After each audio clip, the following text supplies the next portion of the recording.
Bismillahirrahmanirrahim. Assalamualaikum warahmatullahi wabarakatuh.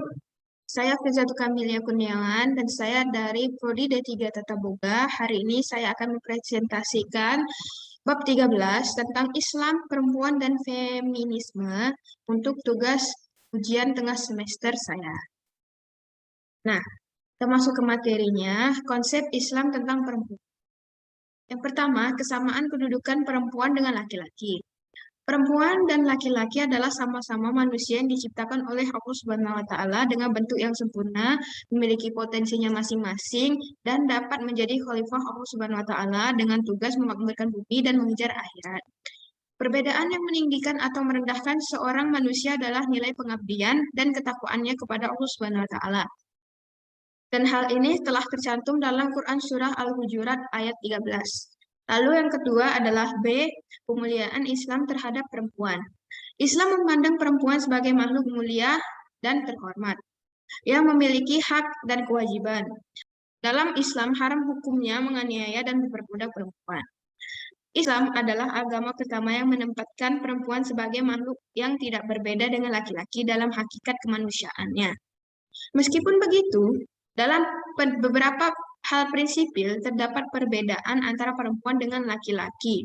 Perbedaan ini bukan untuk merendahkan satu sama lain, melainkan untuk saling melengkapi sebab Allah Subhanahu wa taala menciptakan mereka saling berpasangan. Dan hal ini telah tercantum dalam Quran surah Yasin ayat 30. Lalu C, perbedaan perempuan dengan laki-laki. Dalam Quran surah Al-Imran ayat 36, Allah Subhanahu wa taala menegaskan bahwa secara kodrat laki-laki memang berbeda dari perempuan. Letak perbedaan ini menurut Kiai Haji Ali Yafi sebagian besar menyangkut dua hal, yaitu perbedaan biologis dan perbedaan fungsional dalam kehidupan sosial. Perbedaan biologis ini tidak bisa diingkari karena bersifat alamiah. Lanjut, yang terakhir adalah hak-hak perempuan. Islam juga memberikan sejumlah hak kepada perempuan. Secara umum, pada Quran Surah Al-Nisa ayat 32 menunjuk kepada hak-hak perempuan. Tentang hal ini, Quraisy Shibab menyebutkan beberapa hak yang dimiliki oleh kaum perempuan menurut Islam, yaitu hak politik, hak bekerja atau profesi, dan hak belajar. Sedangkan menurut Muhammad Usman Al-Hush menambahkan hak sipil, hak berpendapat, dan hak pengajuan cerai. Berikutnya adalah sejarah dan ragam feminisme. Menurut bahasa, kata feminisme berasal dari bahasa Latin, femina yang berarti perempuan. Dalam kamus bahasa Inggris, Webster's Dictionary, kata feminisme diartikan sebagai sebuah doktrin atau gerakan yang menganjurkan persamaan hak antara laki-laki dan perempuan di bidang sosial, politik, dan ekonomi. Setidaknya dapat disebutkan 3 ciri feminisme, yaitu sebuah gerakan atau doktrin yang A. menyadari adanya ketidakadilan gender di masyarakat maupun keluarga, di antara lain dalam bentuk penindasan dan pemerasan terhadap perempuan. B. memaknai gender bukan sebagai sifat kodrati, melainkan sebagai proses sosialisasi. Dan C. memperjuangkan persamaan hak antara laki-laki dan perempuan. Next, selanjutnya adalah sejarah singkat feminisme. Di Barat, sejak zaman dahulu sampai awal abad modern, perempuan disamakan dengan budak dan anak-anak, dianggap lemah fisik maupun akalnya. Paderi-paderi gereja menuding perempuan sebagai pembawa sial dan sumber malapetaka, penyebab kejatuhan Adam dari surga. Akibatnya, perempuan dibatasi dalam lingkup rumah tangga saja. Nah, kata feminisme diperkenalkan pertama kali oleh aktivis sosialis utopis Charles Fourier pada tahun 1837 sebagai sebuah gerakan sosial dengan tujuan yang jelas. Feminisme mulai timbul pada abad ke-18 di Eropa, tepatnya di Perancis. Gerakan ini didorong oleh ideologi pencerahan atau aufklärung yang menekankan pentingnya peran rasio dalam mencapai kebenaran. Dari latar belakang demikian, di Eropa berkembang gerakan untuk menaikkan derajat kaum perempuan, tetapi gaungnya kurang keras. Baru setelah revolusi sosial dan politik di Amerika Serikat, perhatian terhadap hak-hak kaum perempuan mulai mencuat.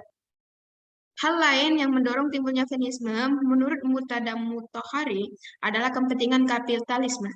Seperti dikatakan Will Durant, emansipasi perempuan adalah dampak dari revolusi industri. Lalu yang kedua adalah ragam feminisme.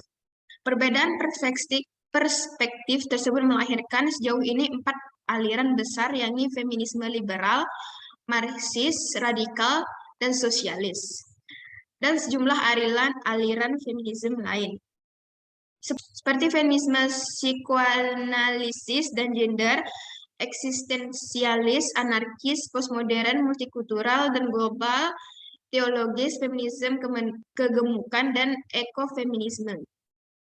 Lalu yang pertama adalah feminisme liberal. Adalah aliran feminisme yang menuntut agar perempuan diberikan kesempatan yang sama dengan laki-laki, karena perempuan mempunyai kemampuan yang sama dengan laki-laki, dan bahwa perempuan harus diberikan kebebasan untuk menentukan nasibnya. Yang kedua, feminisme marxis merupakan aliran yang berpendapat bahwa sumber ketertindasan perempuan adalah sistem produksi dalam keluarga, di mana laki-laki bekerja dan menghasilkan uang, sedangkan perempuan hanya bekerja di sektor rumah tangga yang tidak menghasilkan uang. Lalu yang ketiga, feminisme radikal adalah aliran feminisme yang berpandangan bahwa penindasan tersebut terhadap perempuan terjadi akibat fisik perempuan yang lemah di hadapan laki-laki, di mana perempuan harus mengalami haid, menopause, hamil, saat sakit saat haid, dan melahirkan, menyusui, mengasuh anak, dan sebagainya. Lalu pandangan Islam terhadap feminisme. Dalam pandangan Islam, ide dasar dan utama yang diperjuangkan oleh feminisme berupa kesetaraan kedudukan dan hak antara perempuan dengan laki-laki adalah sesuatu yang tidak benar dan menyalahi kodrat kemanusiaan. Memang benar, dalam Islam memandang perempuan dan laki-laki memiliki kedudukan yang setara dalam jumlah aspek, terutama aspek kemanusiaan. Namun hal ini tidak membuat Islam memberikan hak-hak yang identik kepada perempuan dan laki-laki dalam semua hal.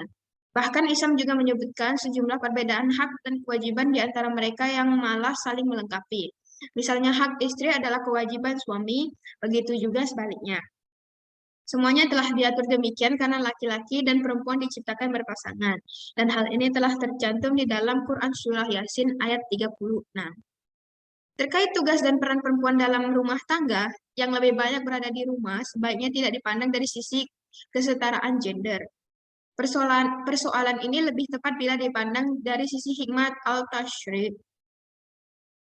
al-tashri', yakni Allah yang Maha Tahu, memberikan tugas yang berbeda pada suami dan istri karena adanya maksud-maksud tertentu. Lalu berikutnya kritik terhadap feminisme. Lepas dari pro dan kontra, gerakan feminisme diakui telah banyak membawa perubahan positif kepada kondisi perempuan. Perempuan telah masuk ke segala sektor pekerjaan yang dulu dimonopoli laki-laki. Banyak undang-undang di berbagai negara yang telah mendukung perempuan. Namun, di balik kemajuan ini, muncul berbagai sisi negatif yang ditimbulkannya. Nah, meskipun begitu, umat Islam mengambil sisi positif munculnya feminisme. Islam adalah agama yang sempurna, yang di dalamnya terdapat konsep yang utuh tentang perempuan. Menjadi tugas penting umat Islam untuk memahami konsep yang benar tentang perempuan menurut Islam, dan menerapkannya dalam kehidupan berkeluarga dan bermasyarakat. Dengan demikian, umat Islam tidak perlu melirik ideologi lain guna memecahkan masalah perempuan.